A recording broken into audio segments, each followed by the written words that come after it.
This time on Anime The Recap. On the journey back to Japan, Rie Yamabishi found herself exploring historic sites beneath the breathtaking Mount Fuji. She was intrigued by these enigmatic treasures of the past.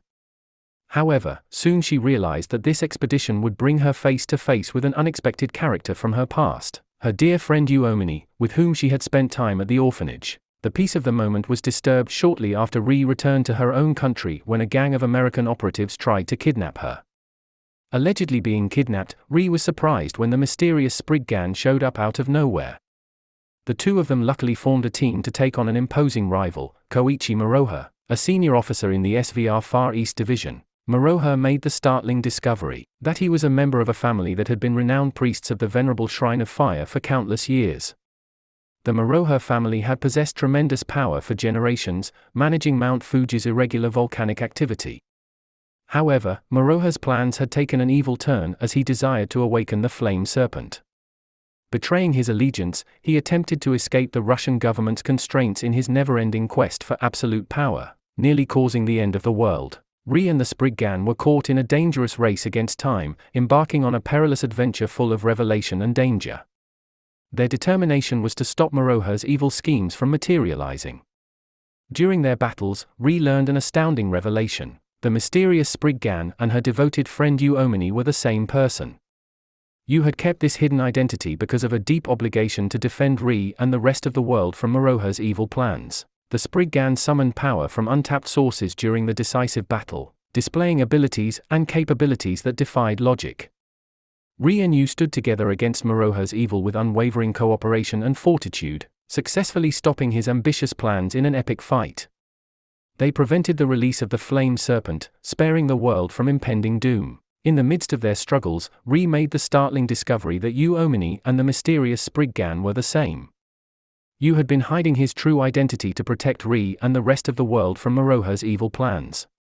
As the crucial battle played out, the Spriggan tapped into hidden power stores, displaying abilities and skills beyond the realm of common knowledge. Rie and Yu united against Moroha's evil through their steadfast cooperation and tenacity. They successfully stopped his vast plans in a titanic battle, preventing the Flame Serpent from being released and averting a global catastrophe. Afterward, Rie Yamabishi returned to academics, but the incredible story of the Spriggan and her childhood companion Uomini would live with her forever. Sometime earlier on Mount Ararat, some Arkham agents were going down a hole in the ground while being warned to be careful due to earthquakes making the area unstable. Eventually, they came across a cave inside the mountain, and to their surprise, they saw what appeared to be a wooden structure. Meanwhile, Uomini was being reprimanded for sleeping in class. The professor got so angry at him that he threw one of his chalks at his student, but Yu managed to grab it before it hit him, earning applause from the rest of the class.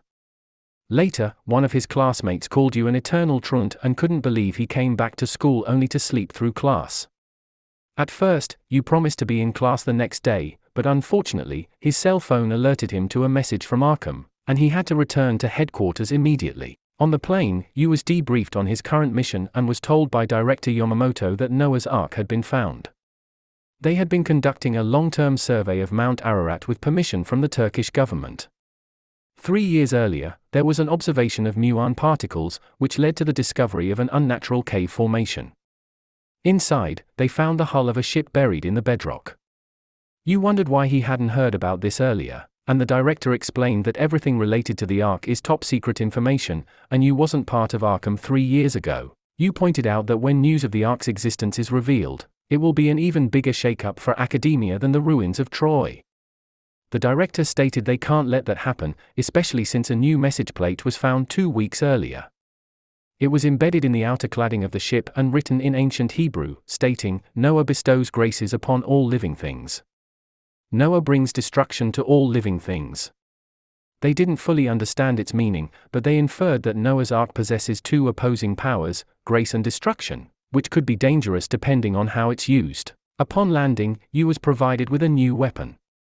Later, he was informed that it shouldn't be surprising that countries like the United States are trying to repurpose weapons similar to ARCAM's MO. Eventually, Jean Jacquemont, another Spriggan, arrived. Yu was upset that Jean came in so late, but Jean explained that if he had arrived on time, Yu wouldn't have been able to land a couple of hits at their foes. Fed up with one of their foes, Gene shot him point blank and was about to shoot the other when you stopped him, but Gene argued that if he lets them off lightly now, he will regret it later. Inside Noah's Ark, the professor and Margaret were brought before the colonel, who revealed that the Pentagon had excavated a stone tablet that had been washed ashore and contained instructions on how to operate the Ark. Much of it contradicted the Old Testament, so no one believed it until Arkham unearthed the Ark. Margaret deciphered the ancient Hebrew writing, which revealed that the Ark could alter the very cincture of the Earth, its atmosphere, and manipulate the composition of solar radiation.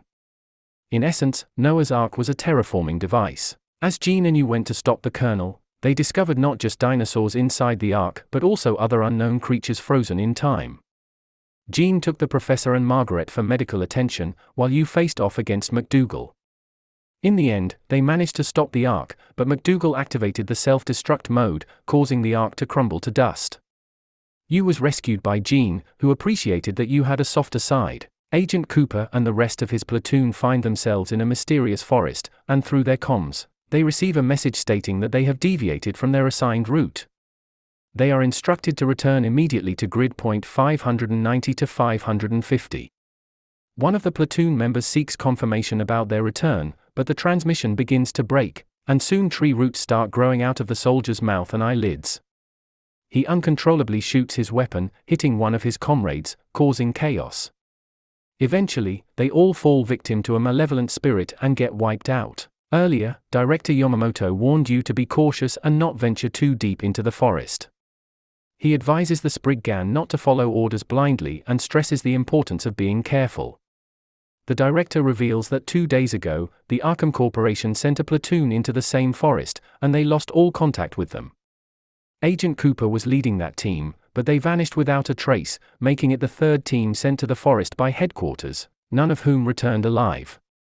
Moreover, they haven't even been able to search for their remains. Despite all this, you is sent into the forest to hunt for Soma because orders are orders, and they cannot let the dangerous elixir of immortality fall into the wrong hands. Yamamoto remarks on how many organizations seem to be seeking the remains of advanced ancient civilizations lately, but he doesn't want them to get involved in the crazy Soma business. In the present, Yoshino and you arrive at the forest, and immediately Yu's compass stops working, and his sense of direction goes haywire. They are attacked by what appears to be the Trident attackers, but it becomes apparent that the malevolent spirit of the forest is controlling their bodies like puppets.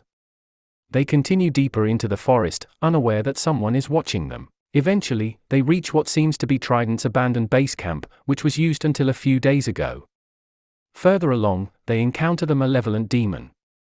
Yu deduces that guns and explosives won't harm it, so he must use a psychic attack.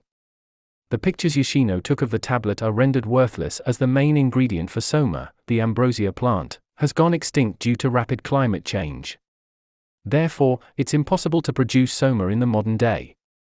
Frustrated, Yoshino deletes the pictures. In the boys' restroom, Yu is on the phone with Mr. Yamamoto, telling his boss that he has been called upon every week. He rhetorically asks if Yamamoto is trying to work him to death. The director apologizes but mentions that he was told by Arkham that it was an urgent matter, and Yu is their only option. He then abruptly ends the conversation, stating that he has to head to headquarters for other business. Later, Yu laments that out of all the times it could happen, the Berserker showed up. Meanwhile, one of the scientists tells the others surrounding him that today, they shall rewrite history. Over someone's comms, it is stated that at present, Unit Bravo is engaging with the enemy at point 1 to 4, 600 meters from the airbase. Moreover, the enemy is putting up strong resistance. Thus, Units Alpha, Bravo, and Charlie are all struggling to get any closer to the base. Eventually, Yu manages to break through the enemy's formation. Later, over the comms, it is stated that the enemy is planning to take the ancient artifact back to the United Kingdom. Their mission is to prevent the plane from taking off and retrieve the target. Initially, Yu is knocked off the cliff and is falling down when suddenly his eyes flash red. He saves himself at the last minute and then proceeds to kill the people shooting at him, one at a time. Despite his best efforts, Yu fails to retrieve the target, and the enemy gets away. He requests a chopper to catch up with them. Eventually, Professor Morza is angry and irritated at having to hand over the artifact to the military. One of the military scientists then tells Maria Clementi that the casing has at least 4 times the Vickers hardness of silicon carbide. As a result, they are unable to scan any of the interior because it's a metal they have never seen before. The Berserker is activated, and it appears that Clementi is the only one to make it out alive. Afterward, it's just Clementi and Yu. Yu asks the Spriggan what the Berserker even is, to which Yu states that it is a weapon of war from ancient times. He continues by saying that wars fought around the world long ago became stories such as Genesis and the Mahabharata, and were eventually passed down as texts. Yu then mentions that many weapons appear in these stories, with descriptions of devices identical to modern weaponry like missiles and tanks. The Berserker is one of those weapons made during that time period. Some time later, Maria deduces that someone is helping the Berserker to escape the military base. In the end, it turns out to be Morza behind it, seeking revenge because all his colleagues are dead and wanting credit for his discovery. Through some innovation, Yu manages to stop the Berserker, but it activates a self-destruct mode. Later, Maria wakes up after fainting from the wound she sustained from Morza shooting at her. She had a very serious bullet wound in her left side, but fortunately, she received proper first aid, which stopped her from bleeding out. The director of the DIS comes to see Maria and informs her that what went down at the base has been covered up. The public was told that the base was attacked by a far-right extremist terrorist group. Professor Kawahara, an important member of Arkham, is killed by Hans Schneider, a neo-Nazi, in an attempt to steal the briefcase he had with him. Later, Yamamoto explains to Yu that Professor Kawahara's body was cut into 5 pieces, and it appears that his limbs were torn off while he was still alive. In Egypt, Suzuko is on her way to place a fresh bouquet of flowers at her father's memorial site. She sees Yu and asks if he knew her father. She is about to shake his hand until he explains he is from Arkham. Later, she shares how her father used to be an upstanding archaeologist devoted to his family. However, after getting involved with Arkham, he started to change. He became obsessed with searching for occult artifacts that she deems fictional. Suzuko also mentions how her mother died from worry and heartache, but her father still didn't come home. Meanwhile, Captain Kutheimer explains the mission to Mirage, stating that his target is Yu, who is a Spriggan. In another part of Egypt, Yu explains to Suzuko that the particular crystal skull her father was killed over isn't made of crystal, but actually contains incredible power. Yu clarifies that an object like this should be impossible to make given the technology available at the time. In the end, Yu works together with his mentor Oboro, who has infiltrated the neo-Nazis under the name Mirage, and Kawahara's grieving daughter, Suzuko Kawahara, to take down the neo-Nazis and retrieve the special crystal skull, which has the power to initiate nuclear explosions. Bo Brantz tries to fight Yu but is stopped by Oboro, who engages in a fight with Brantz. Later, Yu and Suzuko go in search of the skull, and by Kutheimer's orders, they shoot at Yu, not caring about any innocent bystanders. As for Bo and Oboro, the latter wins the fight without breaking a sweat but doesn't kill him. Bo asks why, and Oboro explains that it's because he shows promise. Thus, Oboro advises Bo to retrain himself, and if he still wishes to die, then Oboro will gladly kill him. Later, Kutheimer becomes reckless and tries to activate the skull but is killed by Oboro in the desert near Alexandria. Back in Japan, Suzuko has quit her old job and is now following in her father's footsteps. She asked Arkham about joining them, and Yamamoto actually told her that there was no reason for her to quit teaching. After that conversation, she was referred to the school where Yu attends. The island of Ghosts rises from the depths of the Pacific Ocean for the first time in 40 years. And Yu once more unhappily teams up with Yoshino Sumi as he ventures into the island to learn its secrets. Meanwhile, Larry Mark, son of the Trident Corporation, arrives on the island on a US Navy vessel, seeking the same secrets. Accompanying him is Bowman, one of Yu's former mentors. On the island, Bowman and Yu engage in a final battle, but Yu struggles with killing his former mentor. In the end, Bowman, in his final moments, reveals how proud he is of Yu for making a choice. But before he perishes, he warns Yu that Arkham isn't always in the right, and one day Yu will see that for himself. He advises Yu to stay aware of his surroundings and act according to what he thinks is right. Yu screams in agony. At Yu's order, Yoshino goes in search of Steve H. Foster as asked, to try and get them off the island. Eventually, it turns out that Yoshino didn't leave with Steve and the others. She has a boat with her, ready to rescue Yu. She yells at him to stop moping and get on the boat if he doesn't want to become a ghost himself. The island explodes, taking with it Bowman's corpse. Later, a mysterious soldier eliminates an entire group of mercenaries before contacting his superior officer, whom he refers to as the Colonel, and informing him that the mission is complete. The Colonel tells the soldier, "Time to pull out. Clean up and rendezvous. I sent your next mission to your terminal." At Yu's school, the Sasahara twins converse about Yu missing school again. The soldier from before, now dressed in the school's uniform, appears at the school gate.